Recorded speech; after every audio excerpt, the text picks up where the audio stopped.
everybody, and welcome back to the Coaching Couch, an Unfuck Your Co-Parenting podcast with me, Livy North.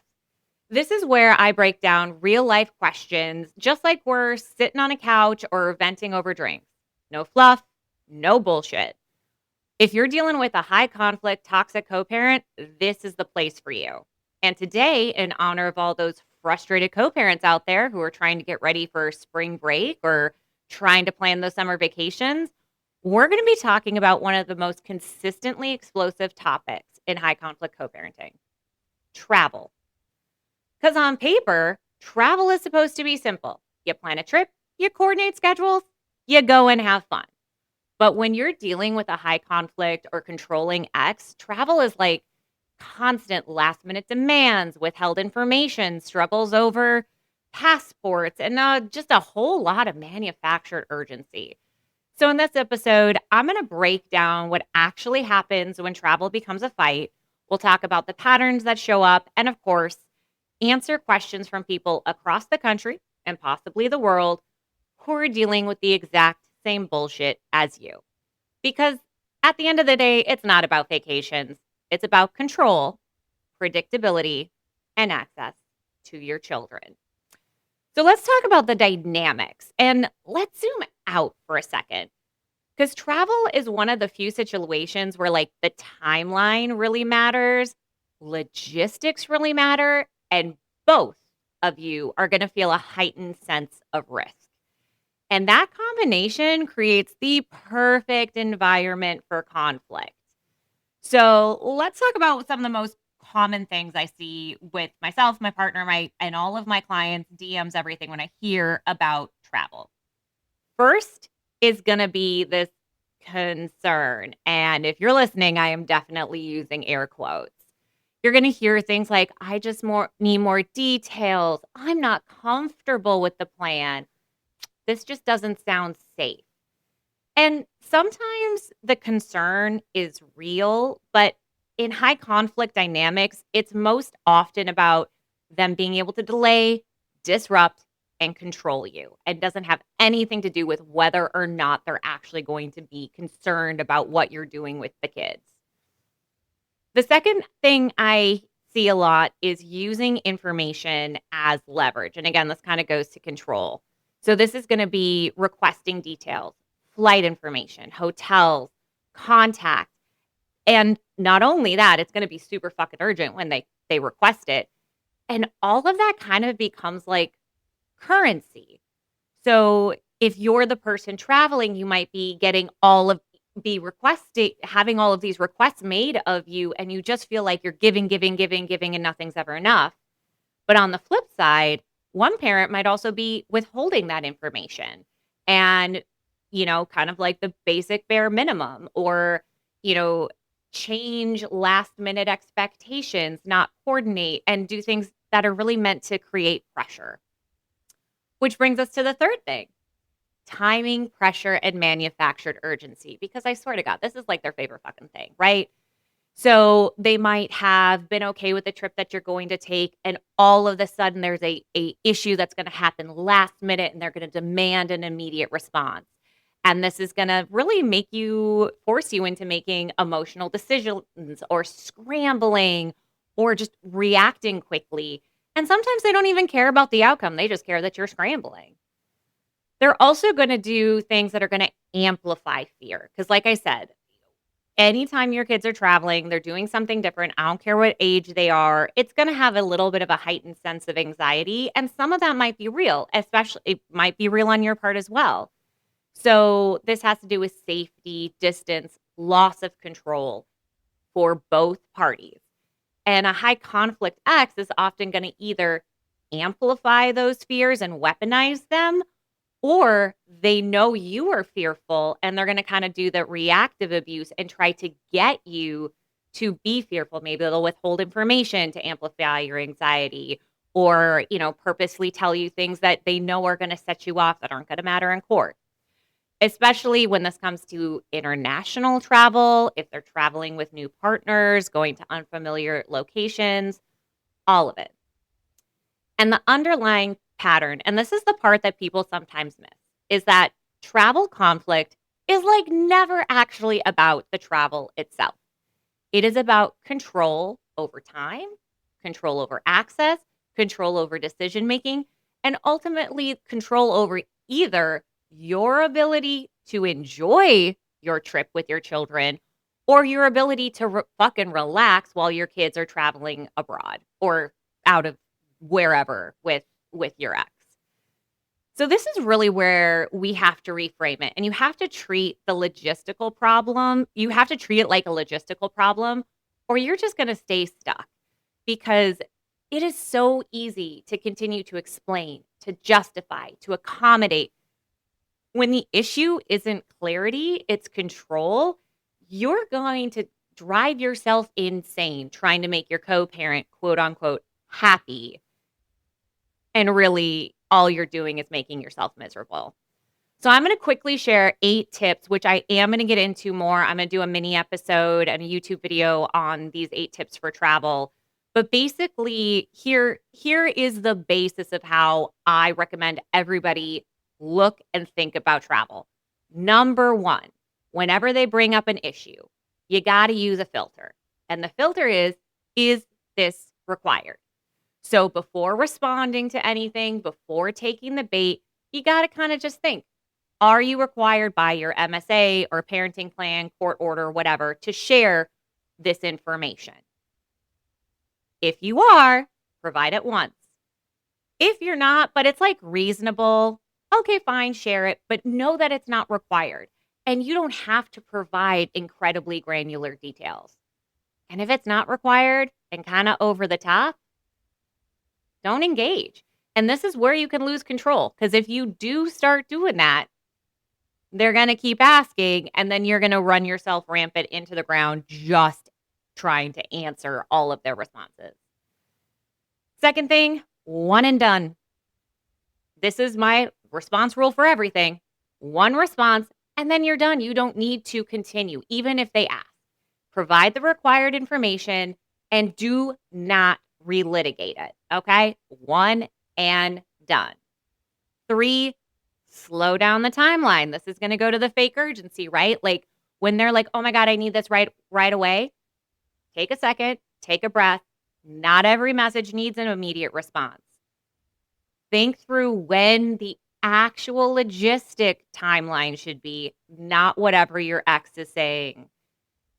And you can always say, I'll review and respond by tomorrow. If you need to send a message because you know they're just going to kind of like fill up your inbox if you don't, thanks, I've got this. I'll review when I have time. I'll review tomorrow. I'll respond by whenever. And it matters because urgency is one of the main ways that people get pulled into this emotional reaction. So don't let them fucking trick you.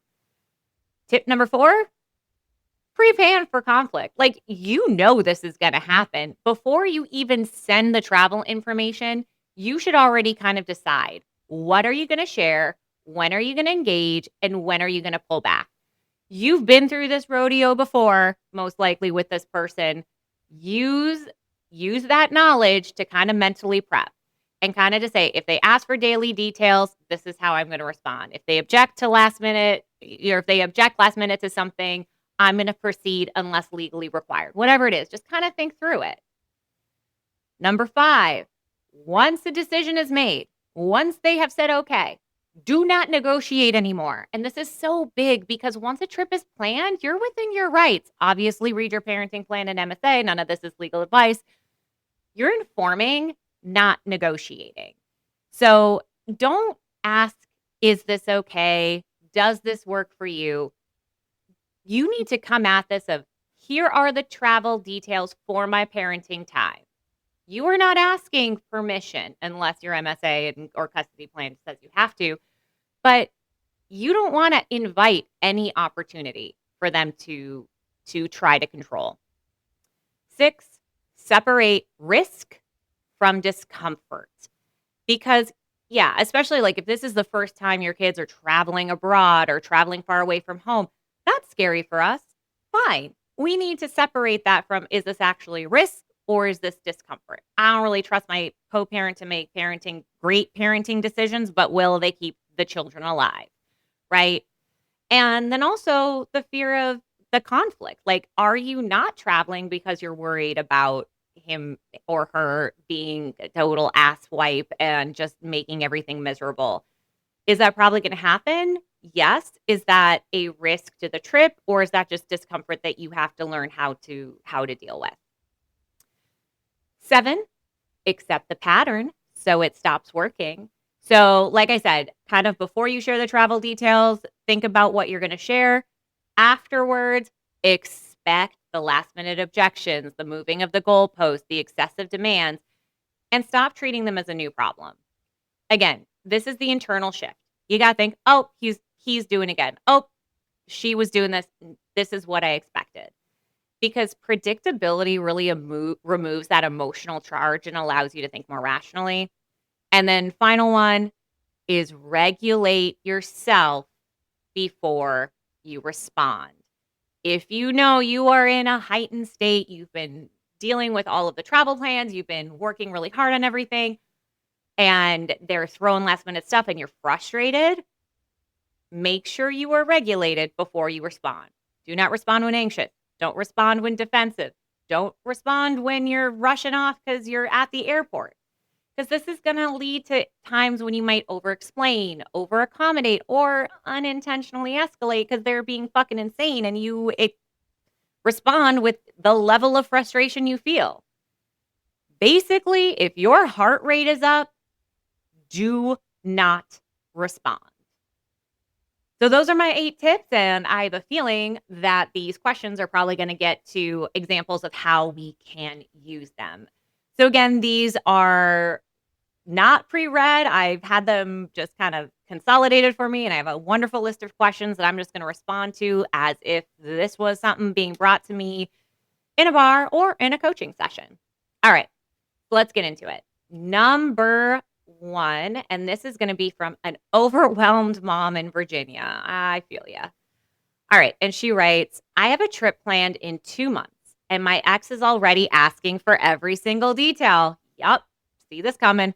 Flight details, hotel, who I will be with, daily itinerary. It feels excessive. How much do I need to provide? Well, overwhelmed mom from Virginia, I have a feeling I'm also going to say this a lot because a lot of times travel and this kind of stuff does get worked into your parenting plan or custody agreement. So the number one place you need to look is in whatever court document mandates your co-parenting relationship. And oftentimes this is going to say what you do. And then once that's there, this is perfect. Share that information and that is all you need to share. For those of you who are in situations where there is no description of this, or what I hate most is like, parents will share relevant details or necessary details. When you have that vague language and there's not actually you need flight X, Y, and Z, that is the worst. And this is why I really recommend everybody work with somebody to make sure that your parenting plan is written in a way that has really good boundaries in it. But this is where you're going to have to use your judgment essentially. And you have to think about it as what information would you want, right? So sure, flight information will help them know whether or not the children got there safely. Cool. Hotel, that is a normal thing to ask for, right? If there's an earthquake and they want to know whether or not you guys were affected, knowing the hotel is useful.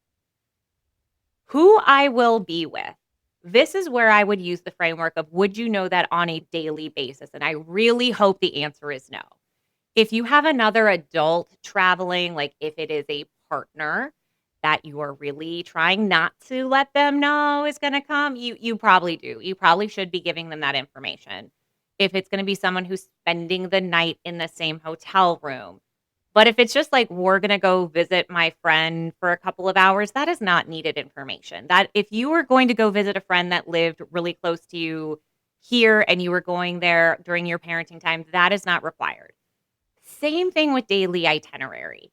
And again, unless it states differently in your parenting plan, you are not giving them minute by minute updates when you have your children during your parenting time, or at least you absolutely shouldn't be. So you should not need to be doing that while you're away. That is excessive. Absolutely. if they've ever traveled with the children, look back at the information they provided you. If you ever have plan that they will be traveling with the children, give them the information that you would want. Yes, don't expect it to be reciprocal, but you do want to essentially be using that as a framework. So hopefully your parenting plan has a very clear list of what must be provided, and then you can provide that and be done with it. If not, use your own what you would expect to be shared with you, because chances are things will be reversed eventually. All right. Next question. My ex constantly frames my travel as selfish or says I'm putting my needs before the kids. It gets in my head. How do I not internalize that? Guilty parent from Tennessee. Okay, so I like this. And too, we framed this as travel when you were traveling with the kids or your ex is traveling with the kids. But that's also true. And I hear this a lot, right? Where if you are traveling for yourself, you're going on a work trip, you're going on a vacation with your girl or guy friends to Vegas, you're whatever you're doing, going on a nice romantic vacation with your new partner.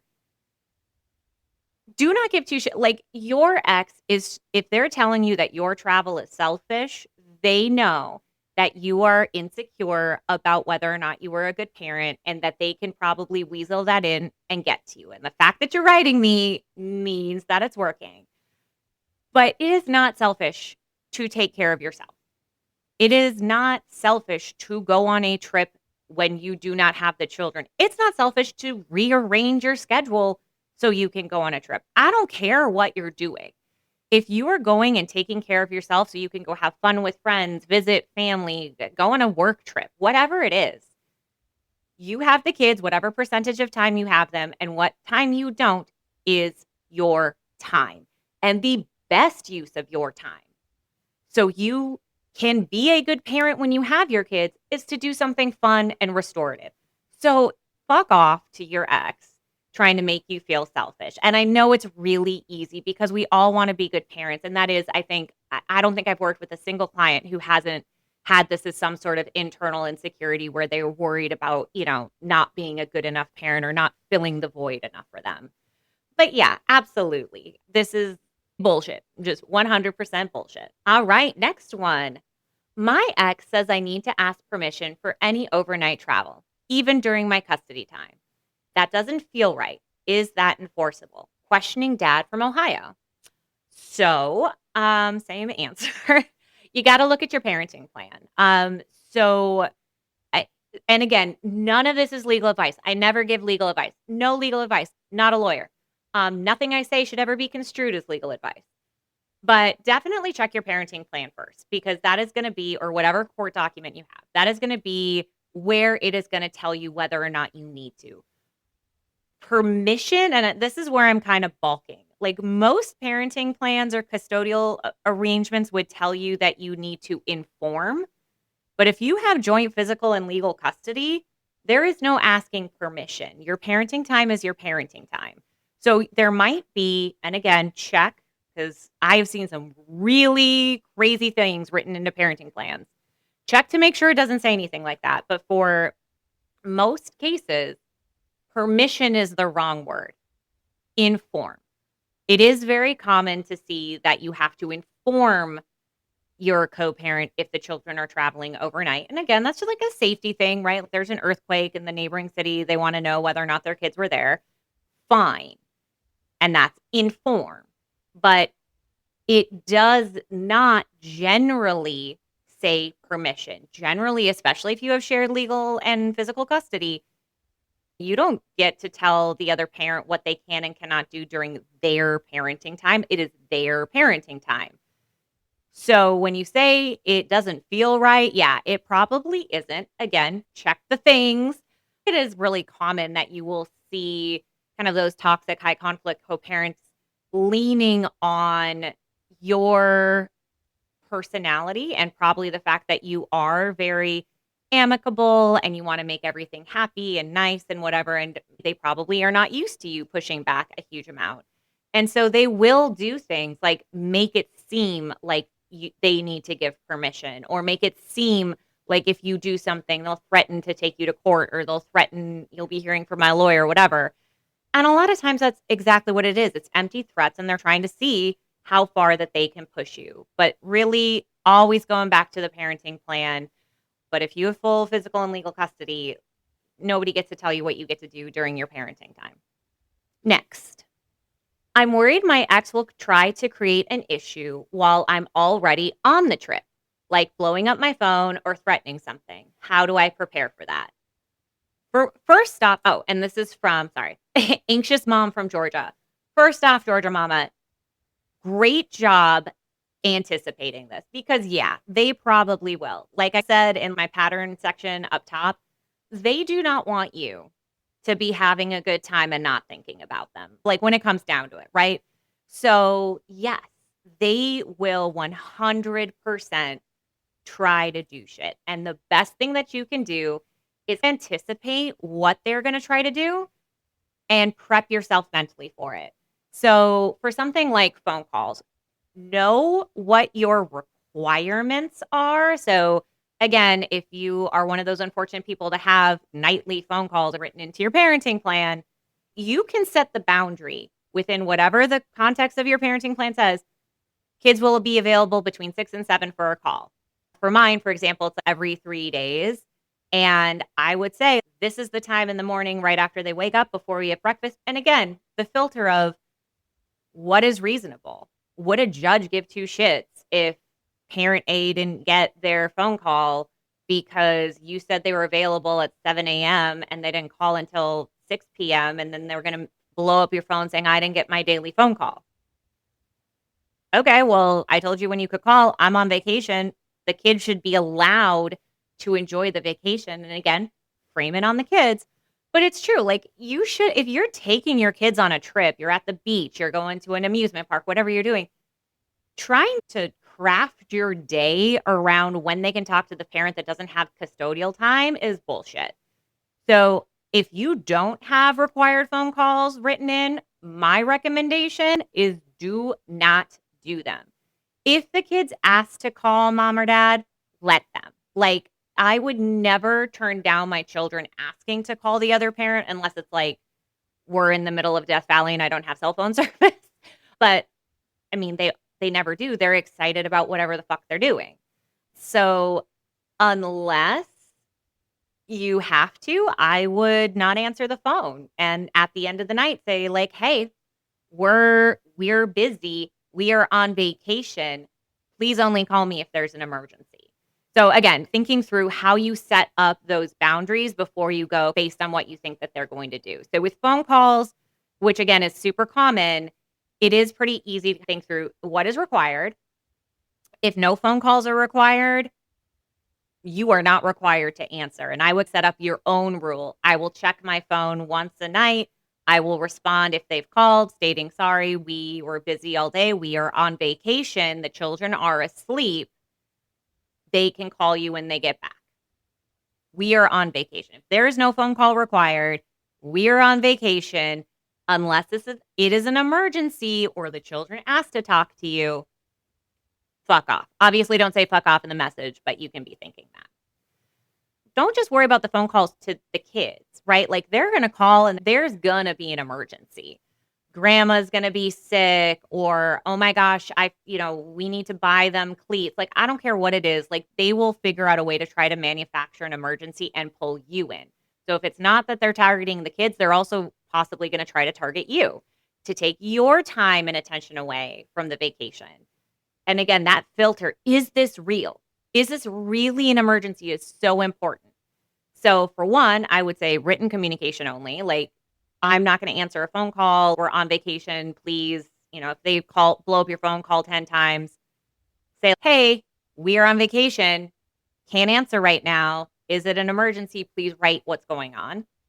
And if they don't, then it's not an emergency. There's nothing wrong with you turning your phone onto silent because you have the children in your custody. So if there's an emergency, you would be the one calling. And check your phone every night. Like figure out what those boundaries look like for you. If you think that especially if there's like legal stuff going on, I've had lots of personal experience with like wow, you waited until I was sitting at our daughter's kindergarten graduation to have me served, or you waited until you knew I was going to be on vacation before bringing up all of these relevant, time sensitive problems. Yeah, they might absolutely try that. And mentally preparing yourself that some shit might hit the fan and being able to just take a breath and say, I can deal with this when I get back. If it is something you cannot deal with, if it is truly an emergency, congratulations for them. They figured out how to fucking ruin your shit. But again, like, I will deal with this after the kids go to bed and I'll stay up and write a response. Most of the time, unless you're going on like a 2-month long trip, if it's legal, you probably have time to deal with it when you get back. Be on vacation. Enjoy your kids. Enjoy your vacation. You've dealt with it. Boundaries, boundaries, boundaries. All right. Sorry, anxious mama. I feel like I gave you a lot of, I feel like I kind of rambled on that answer. All right. Next question. My ex insists on daily check ins while I'm traveling. Oh my God. No, I feel like we just did this. And we're traveling with the kids and get upset if I don't respond quickly. Do I have to be available like that? Burnt out dad from North Carolina. Yeah. I feel like I can reuse a lot of my answers from this last question. If it is required in your parenting plan, which is the worst case scenario, set the boundary. They are available between this and this time. You and put the onus on them. They are available between this and this time. You can call. If not, we are traveling. We do not have time to answer. We are not going to be at your beck and call. And that is absolutely positively fine. That is appropriate. Again, triple check your parenting plan. But no, like, if you're like daily check, that's awful. Like, and if you do not have that written in and they are quote unquote insisting, you can insist back on boundaries. Because if it is not in your parenting plan and it is not a requirement and you have joint legal and physical custody, this is your parenting time. Calls are intrusive. Calls are disrupting. And think about it from the kid's perspective. This is disrupting their time. If you're going to Disneyland and mom or dad is insisting on having an hour-long phone conversation with you every night, that is an hour that you are not, I don't know, I've never actually been to Disneyland, which might be a fun fact for people. Whatever you do at Disneyland or World or the things, you're not doing them. Your children are not doing them. You're paying all of this money to have them sit in a room and talk to their other parent. That's not a good use of anyone's time, especially your children. So if it is not required, they can fuck off. And if it is, set the boundary this time and this time. And if you don't call, we are busy. We are traveling. We are whatever. And they're going to get upset. They're going to throw a tantrum. They're going to call you a bad parent. They're going to say all these nasty things. And they can. That's their right. They can do whatever they want. The most important thing that you can do is not let it get to you and hold that boundary. All right. Next one. Oh, I'm so glad we got an international. Okay. I want to take my kids out of the country, but I don't know I know it's going to turn into a fight.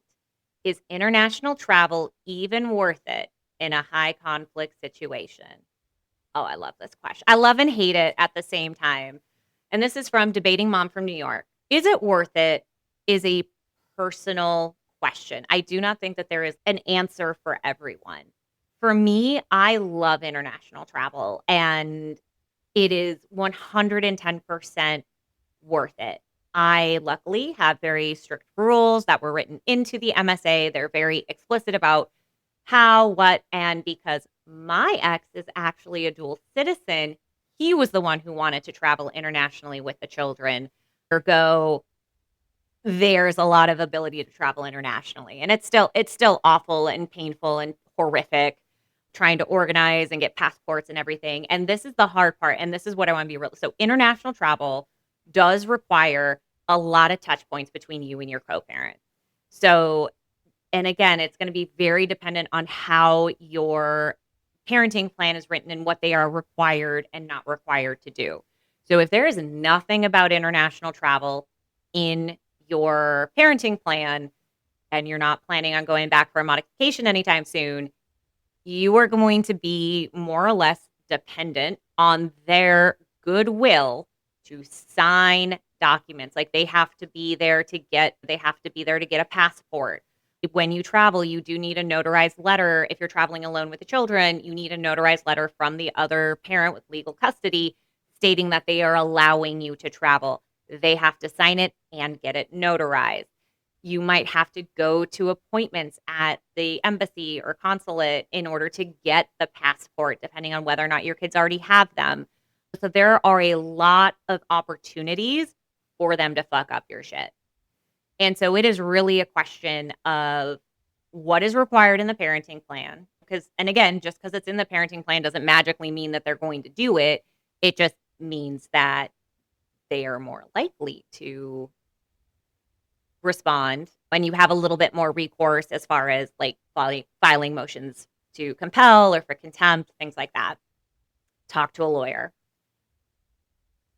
But you know your ex and you know what they will throw a hissy fit about, what they are going to try to stall on, and what's important to them. And this is where you have to start thinking strategically, because I think that international travel for children is incredibly beneficial. I was lucky enough to travel from a young age, and I think that's part of the reason I speak 3 languages. I have traveled the world. It opened my mind to how different people and cultures think, and I think it was absolutely invaluable. And being able to travel internationally as a kid, I think is amazing. But how much of your mental energy are you going to spend on it? And is there any way to make your ex think it's their idea? Essentially, or have them, you do have to start thinking through what would motivate my ex to want the kids to go. Is it maybe they've got a new partner and he or she wants to go on vacation, and so I could take the kids on this trip while they go on vacation? Is it a school sponsored trip, and then the teachers are going to know that it was the other parent that didn't let them go? Like, sometimes you can think through how to make them think it was their idea, and that gets into a whole lot of strategy and stuff that we don't have. And so I think that, is it worth it? Again, is a individual decision depending on what the trip is, how much your kids are going to enjoy it, and how awful your ex is going to be about getting all of those logistics and things signed. Last question before we wrap this up. Ooh, and it's a long one. All right. I'm in the middle of an I can talk. I'm in the middle of an incredibly awful, contentious divorce that seems never ending. And now my ex wants to take the kids on a trip to visit his family who live in another state. I'm petrified he isn't going to bring them back. I did some Googling, always great. And it seems like since we aren't divorced yet, he could keep them there and there's nothing I can do about it. He has always wanted to move back home, and this would be a final fuck you if he just took the kids. But then I'm worried it will look bad for me in court if I'm keeping the kids away from their family on the other side. Seriously, what the fuck do I do? Helpless in Delaware. Oh man, this hits so hard. So you are right. Again, not a lawyer, not legal advice. But technically, if you guys are not divorced, there's not a parenting plan, there's no court order. Technically, you both could abscond with the children within the United States. You can take them across state lines, you can do whatever you want, and there is nothing immediate that they can do. 100%, I would ask you talk to your lawyer and understand what that would mean for your case, because a lot of times the reason that this doesn't end up happening is because you guys are going to eventually be before a judge. And while no, you cannot call a law enforcement agency or CPS or anybody to get your kids back because they're technically not breaking the law, it's going to look awful in front of a judge. So 100%, I would understand the risk before you do this. But this, and this is so hard, especially if you are in the divorce and you are in possibly one of the worst emotionally horrific times where you were probably always fucking reactive and there's so many emotions and things, and it is going to be very hard to think clearly. And I really empathize with this question because looking back, I actually had a very similar situation, and I think that this kind of gets to some of the components of reactive abuse and what I alluded to in the start, where they can prey upon your fears and your heightened sense of insecurity to essentially drive you insane, right? Like, they probably know that you are going to be afraid that they are not going to bring the kids back. And instead of what a normal person would do, which would be like offer you reassurances and here's how, of course, I'm going to bring the kids back and here's how oftentimes what will happen is they will actually intentionally, even if they have every intention of coming back, they will make it seem like you are right in your fears. And they're going to prey upon that, hoping that you do the reactive thing, sending crazy letters, maybe not letting them go. And then they get to play the victim. And so they like win either way. And I'll share my story with you. Like I mentioned, my ex is a dual citizen. And actually, right after our divorce was finalized, he wanted to take the kids to Brazil. And this is a country that, while is part of the Hague Convention on international anti-kidnapping, they don't adhere to the rules. Like, they've agreed to them, but they don't really follow them. And I was fucking petrified. I was petrified that he was going to take the kids and not bring them back. And I had a court order, but I kind of like you did some Googling and was like, oh my gosh, like, I don't really have any recourse. I would have to be going to courts, and like I know his family's connected and you can bribe judges, and like it was insane. And because I had some foresight that this was going to be an issue, I did in our parenting plan make sure that I always had the ability to travel back with the children and that he was required to sign and notarize a travel documentation that would allow me to travel with the children as well as him. I'm applying this still, even though, so it's to one of the earlier questions about like, how can you strategize getting, your ex to do things? Essentially, he wants me to sign the travel authorization for him to travel.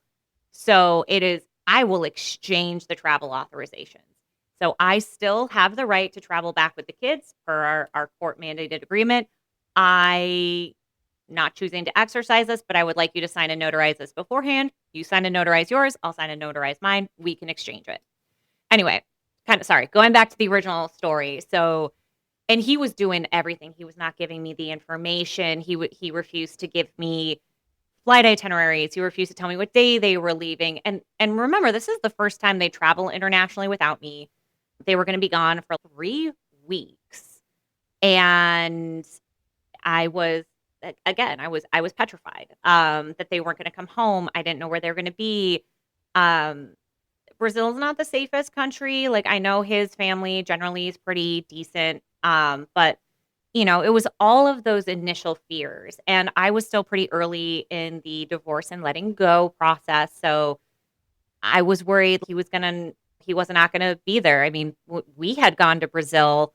He hadn't even told me that he was going to go take a work trip. And one day he just was like, oh, I'm leaving for the airport. And I was like, what? And he was like, yeah, I'm going to go on a work trip. I'll be back in a couple days. I was like, were you going to tell me I have a baby here with your parent? So I could definitely see him having just left the kids alone, which he has the legal right to do. I just wasn't super comfortable with it. So anyway, he was praying by not giving me information and making it seem like he was withholding it in order to make me look like the crazy one.